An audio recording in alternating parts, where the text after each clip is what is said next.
the evolution of Supercross, today's bikes have more speed, more power, and the obstacles are bigger, which in turn generates more G-force to the bike and, of course, the athlete. A G is basically the force of gravity on everything that's on Earth.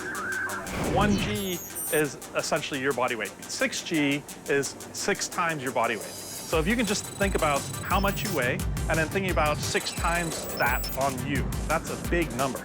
Maybe it's easier to understand a G by saying it's something that we would experience, say, on a plane taking off or a roller coaster. On our bike, we use a 3-axis accelerometer in this area to measure the G-forces on the motorcycle. With the help of LipPro, we use this device to measure the G-forces that are transmitted up to the head. G-forces push the rider down and also the bike down into the ground, and then as you come off the lip, all those forces come off. Of course, the legs absorb some, the arms absorb some, the neck is absorbing some, but at some point, you're getting a fair number of Gs at the head, too. So, Chris, where are the 2 places on the track that you see the biggest G-forces being generated? Well, we see it when Tyler's going through the rhythm and he comes towards the end and he does a triple into the corner, and then also when he's seat bouncing out the turn.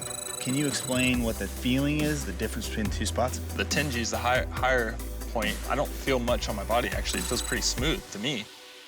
Where the 7 Gs are coming from, slow speed, all of a sudden you have to get all your power at once. We sit into it, try to get a little bit more spring with the bike. It literally feels like my handlebars are gonna blow out of my hands. It feels like the tire's running up my spine. It's interesting to see it's a little bit lower, actually.